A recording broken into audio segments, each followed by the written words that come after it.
अतीक अहमद विशुद्ध अपराधी हैं और अपराध के साथ साथ ही वो राजनीति में प्रवेश कर गए। अपराध से वो संगठित अपराधी और माफिया बन गए। अतीक अहमद का प्रथम अपराध जो रिकॉर्ड पर है वो दूसरे प्रदेश का है, तब बिहार था, वर्तमान में झारखंड है। 79 में एक हत्या किया था। ये हत्या अपने चाचा के लिए किया था जो वहाँ ठेकेदार थे। उसके बाद ये दबंग तो बनता ही गया, पढ़ा लिखा नहीं, पढ़ लिख नहीं पाया, पारिवारिक पृष्ठभूमि बहुत अच्छी नहीं थी, आर्थिक स्थिति अच्छी नहीं थी, इसकी महत्वाकांक्षाएं बहुत थी, शोहरत बिगड़ती गई, लोग अपराधी किस्म के लोग जुड़ते गए। इसके मन में फिर अपने दबंगई, अपनी महत्वाकांक्षा को पूर्ति करने के लिए इसके मन में और लालसा जागी, इस चुनाव में उतरा। उसी समय एक चाँद बाबा नाम का आदमी था, चाँद, वो भी दबंग था उसी इलाके का, वो भी उतरा। फिर इसने चाँद बाबा की हत्या करा दी। अब अपराधी का तो एसेट, उसकी पूंजी अपराध होती है, इसकी बढ़ती गई, लोग जुड़ते गए। जुड़ाव कई कारणों से होता है, लोभ में कि हमारा काम करा देगा, अपने रंजिश की पूर्ति के लिए, अपना प्रभाव जमाने के लिए, शौकिया लोग, शौकिया भी मदद करते हैं। इसके संगठित तो जो मेंबर रहे हैं, शौकिया लोग बहुत जुड़े और फिर वो जुड़ते चले गए। फिर समय के साथ ये अपराध करता गया और इसको समर्थन भी कई तरह से मिला। मतलब समाज से तो मिला ही, जो तंत्र है, तंत्र में सब आता है, तो तंत्र का भी बहुत समर्थन मिला। इसने उसका सदुपयोग किया। और तंत्र क्यों समर्थन देता है? अगर नियम से परे समर्थन देता है तो इसका मतलब वो नियम से परे कुछ उससे अपेक्षाएं भी रखता है। इस तरह से बढ़ता गया। और आपने भी अतीक के खिलाफ तमाम कार्रवाइयाँ की हैं और इसके बाद भी ये अपराध की तरफ लगातार बढ़ता रहा, तो क्या इसमें कौन दोषी है? देखिए, जहाँ तक आप मेरी बात कर रहे हैं, ये मैं इस जनपद में सन 95 में आया था। इसने मेरे, तब मैं पुलिस अधीक्षक द्वाबा था ग्रामीण, जनवरी 1996 की बात है। इसके भाई अशरफ ने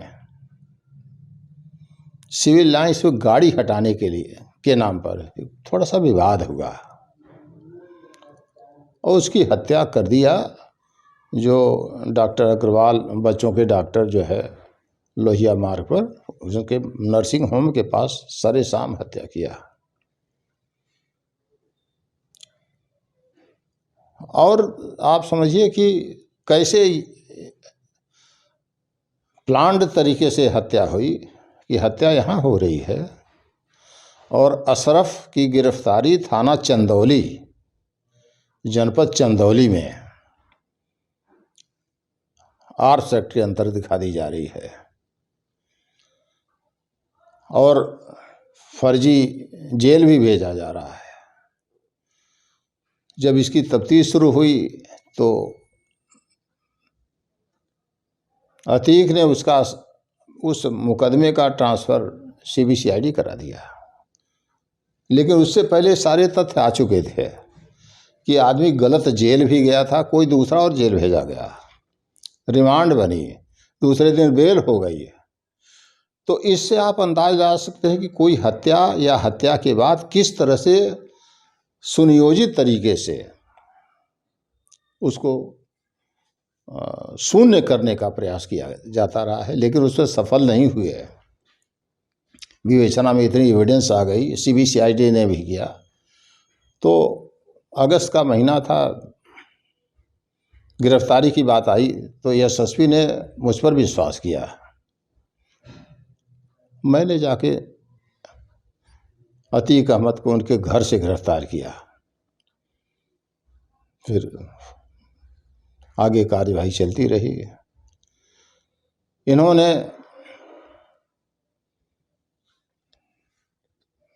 एक होटल कब्जियाने का प्रयास किया, उसमें मुकदमा कायम हुआ। फिर धीरे धीरे चलता रहा ये जो अपराध। तो जब इन पर कार्रवाई हुई तो ये दरअसल ये अपराध से अपने को विरत कर लिए। उसमें यद्यपि जो है कुछ करते रहे, लेकिन कार्यवाही इन पर माकूल होती रही। इसी दौरान उन्होंने कई घटनाएं कराई।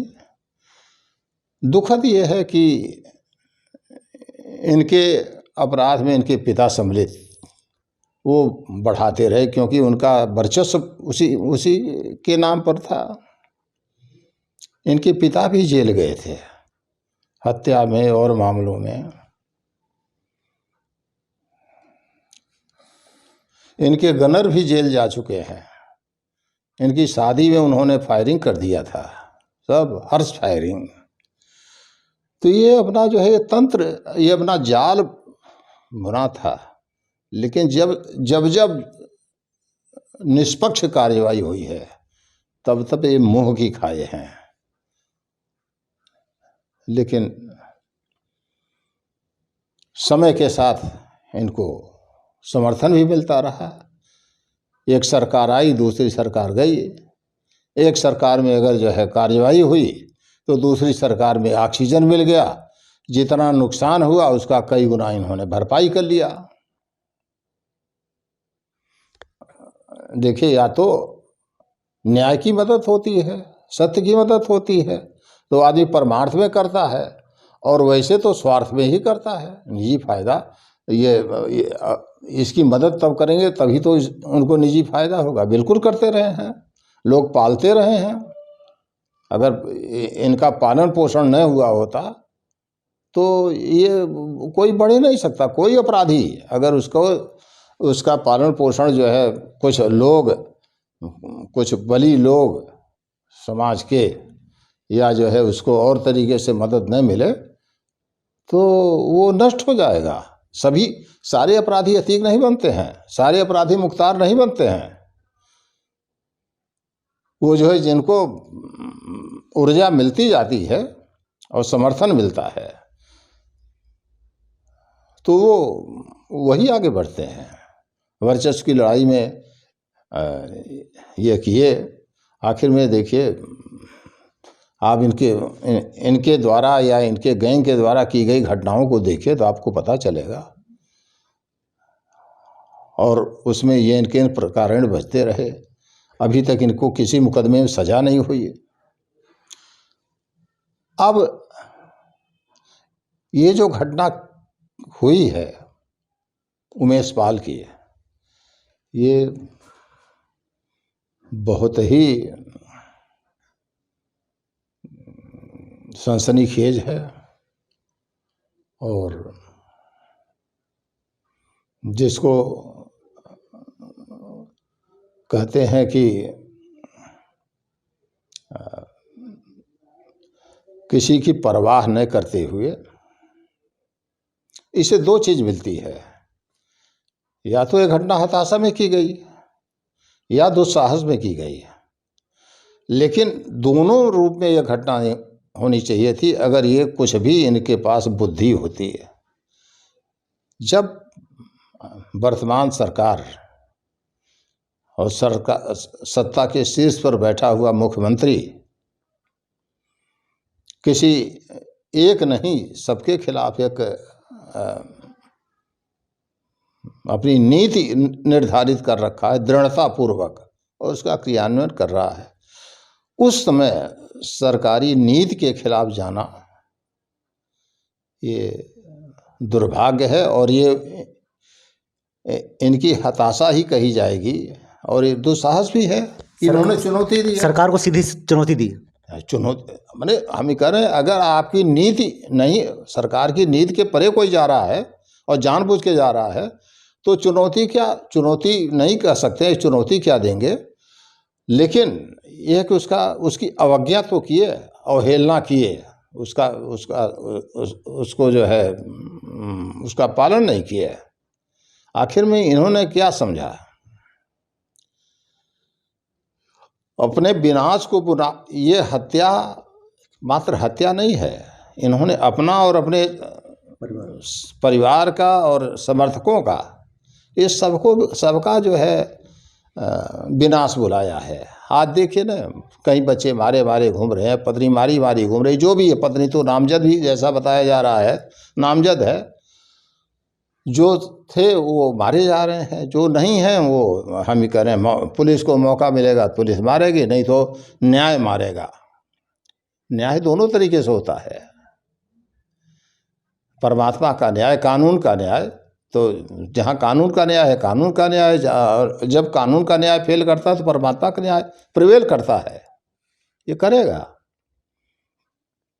और आखिर में कर क्या रहे हैं,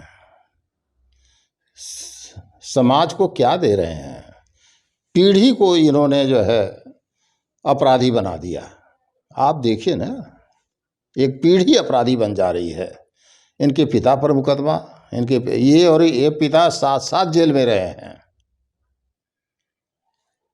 अब इनके बच्चे दो जेल में हैं। इनकी पत्नी भी जो है, जो हम तो इधर अब तो सेवा में नहीं है, अखबार से देखते हैं कि कहीं चुनाव में धमकाना, कहीं कुछ करना, कहीं कुछ करना। तो बच्चे अपने पिता, स्वयं, बच्चे, पत्नी, भाई, तो ये क्या है, ये तो जो धर्म में पढ़ा जाता है, ये तो राक्षसी जो है संतति हो गई, ये संतति पूरी राक्षसी हो गई। इसी तरह से और माफिया भी देखिए, सबका नाम लेना ठीक नहीं है क्योंकि वे पुण्यात्मा नहीं है। देखिए वो एक फैशन चल रहा है, ये बड़ा भारी व्यवसाय हो गया है। जो कलंक है समाज का, वो व्यवसाय हो गया है, वही शान शौकत हो गई है, और उसी समाज उसका महिमा मंडन कर रहा है। हम तो कह रहे समाज भी दोषी है। अगर समाज कुछ भी जो है इसका प्रतिकार करता तो ये स्थिति नहीं होती। अच्छा, अतीक अहमद ने आपराधिक की शुरुआत की अपराध से, इसके बाद राजनीति का भी सफ़र तय किया। तो इसमें अतीक अहमद का इस्तेमाल राजनीति ने किया, राजनीति या तो राजनीति का इस्तेमाल अतीक अहमद ने किया? भाई देखिए, बात तो दोनों है। पहले ये बढ़ा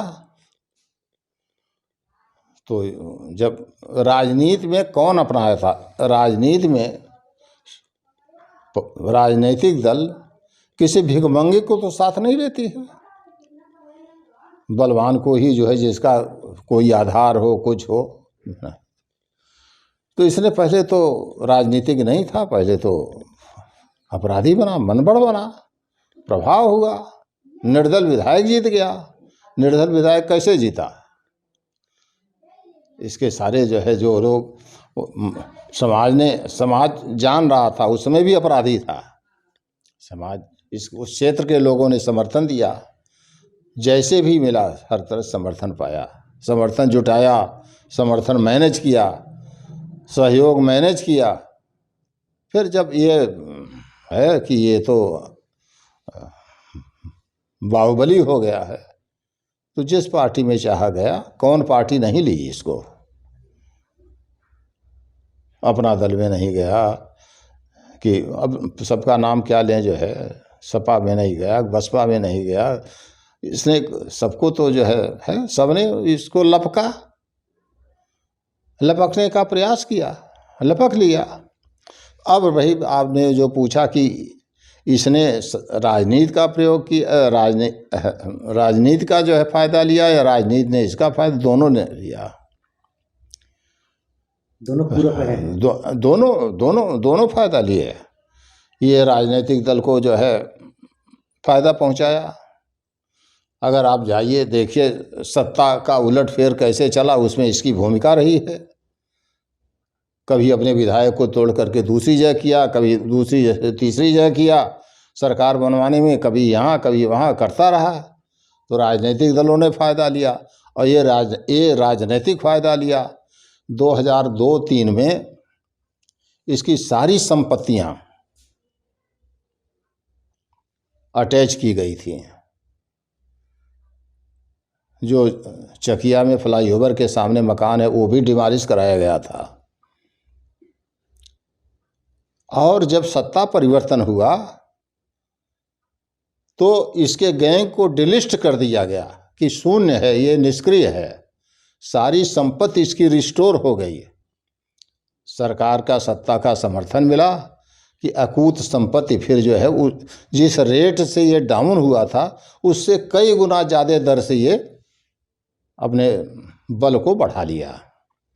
तो इसको स्पष्ट है कि दोनों एक सिक्के के दो पहलू हैं।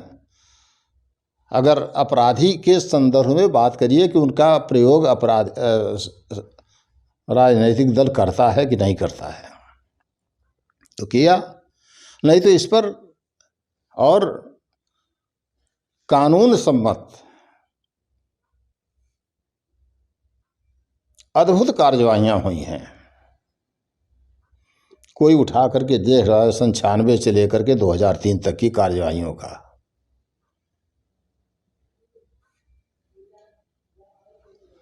लेकिन उस समय के अधिकारी और सब बड़े निष्पक्ष भाव से कार्यवाही किए थे।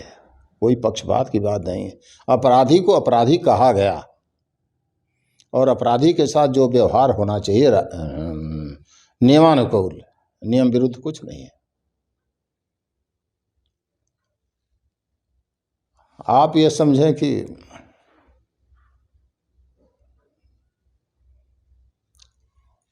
और ये लोभ लालच प्रभाव, उसमें इसने तंत्र का बड़ा दुरुपयोग किया है। तंत्र में सब, जेल में जो कहते हैं जेल में रह कैसे, कोई जेल इनके लिए तो स्वर्ग है, वहाँ सुरक्षित है, अपने सुरक्षित हैं। जितना चाहिए उतना जो है जिस तरीके से चाहिए संगठन को चलाइए और अपनी योजना बनाइए, उसका क्रियान्वयन कराइए। जेल से ही इसके माने इसके और अन्य माफियाओं के द्वारा, आपको बता दें सन 98 की बात है, यहाँ बबलू श्रीवास्तव बंद था जेल में। उसने जेल में उसमें भी माने मैं क्या कहूँ, पुलिस ने, उस समय मैं तैनात था तो उसमें भी मेरा एक प्रमुख रोल था। एसएसपी साहब सभी लोग थे। तब सर्विलांस भी कम था लेकिन अद्भुत सर्विलांस किया गया।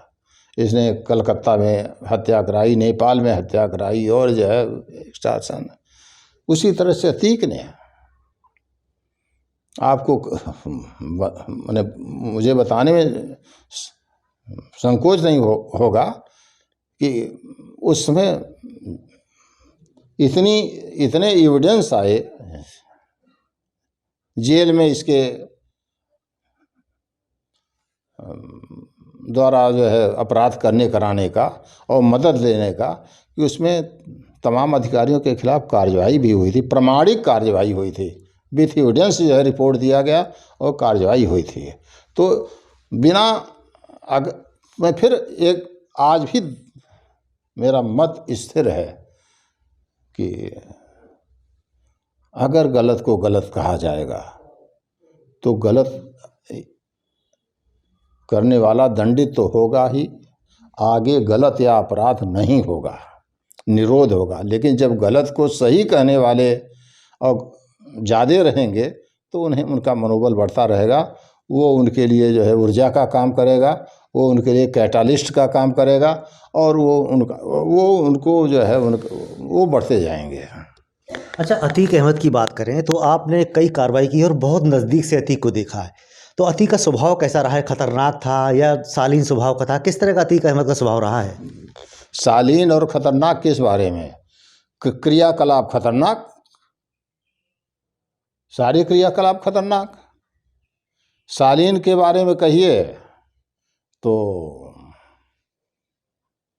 बात व्यवहार तो बड़ा मधुर करता था या करने की प्रवृत्ति है। क्रियाकलाप जो है उल्टे ही हैं। क्रियाकलाप कभी समाज के प्रति शांति और जो है उसकी थोड़ा रही है। समाज को अजगर की तरह से, अपने स्वार्थ में अजगर की तरह से लीलने की रही है। जब इसने मौका पाया घात किया। अपने जिनसे मतैक्य नहीं हुआ, जिनसे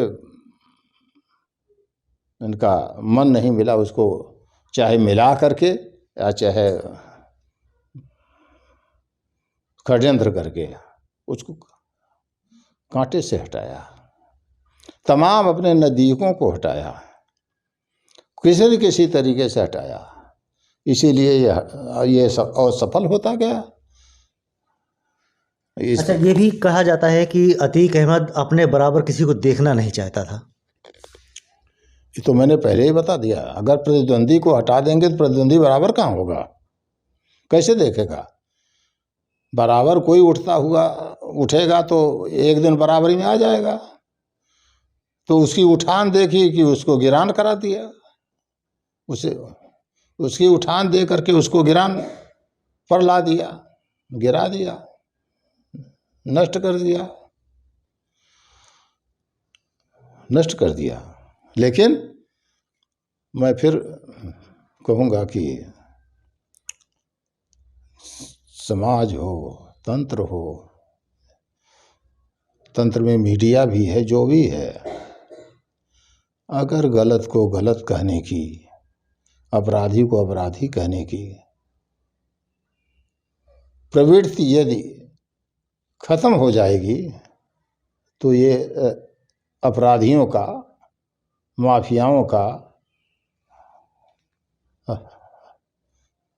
प्रभाव बढ़ता ही जाएगा। लेकिन मेरा ये मानना है कि जो इसमें शासकीय नीति है, जिसके अंतर्गत पुलिस और प्रशासन कार्य कर रहे हैं, उससे ज़रूर नियंत्रण होगा। और इन अपराधियों को भी यदि कुछ भी बुद्धिमान होंगे तो उन्हें सचेत हो जाना चाहिए कि गलत का फल गलत होता है, करना नहीं चाहिए। जिस समाज में रहते हैं उस समाज में विष नहीं बोना चाहिए, उस समाज का नाश नहीं करना चाहिए।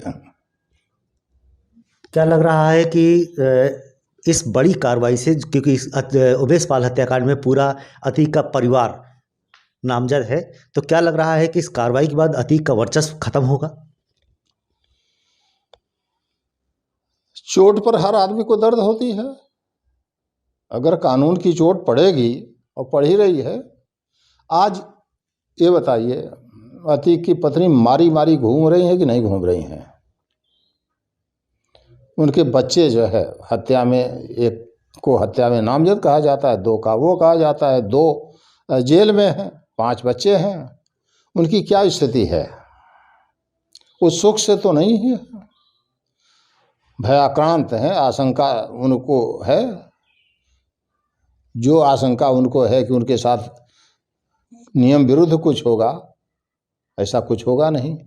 लेकिन वो नियम के ही अपने नियम तोड़ेंगे और खुद नियम के अंतर्गत आना नहीं चाहेंगे, नियमानुसार कार्यवाही नहीं चाहेंगे, तो होगा ही। और अपराध करने वाला दंडित होता ही है, दंड उन्हें मिलेगा ही, बात समय की है।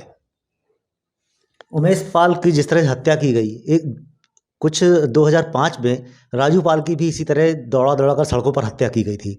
और ये 24 तारीख को जब उमेश पाल की हत्या की गई, तो इस तरह के जो हत्या आरोपी हैं तो कितनी कड़ी कार्रवाई की मांग कर रहे हैं?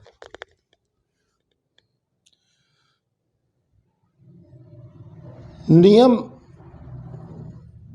के अंतर्गत कार्यवाही की जो सीमा हो, उस सीमा तक कार्यवाही होनी चाहिए। नियम तोड़ करके कार्यवाही नहीं होनी चाहिए। ऐसे अपराधी बख्शे नहीं जाने चाहिए। बख्शना किस बात है? इसका मतलब नियम आप तोड़ रहे हैं। कार्यवाही न करने में भी नियम तोड़ना है, और कार्यवाही करने में भी जो है, अगर एक्सट्रीम पर जाते हैं, एक्सीड कर जाते हैं, तो भी गलत है। नियमानुसार देखिए, सेल्फ डिफेंस का एक अलग प्राविधान है, जिसको पुलिस कहते हैं, पुलिस काउंटर में मारा गया, तो काउंटर क्या है? एनकाउंटर होता है जहां आमने सामने होती है। तो अगर जो स्थिति आए, कानून जो कहे उसका पालन होना चाहिए। कानून सबकी सज़ा, हत्या की सज़ा फांसी है, डकैती की सज़ा फांसी नहीं है, लेकिन डकैती विथ मर्डर फांसी है। तमाम चीज़ें हैं, तो वो अपराध के पैरेलल दंड का निर्धारण होता है। अपराध की क्वांटिटी, क्वांटम के हिसाब से दंड का क्वांटम होता है, दंड की मात्रा निर्धारित होती है। वो सब होना चाहिए, कोई भी हो। अगर समाज को शांतिपूर्ण, खुशहाल और प्रगति के मार्ग पर ले चलना है, तो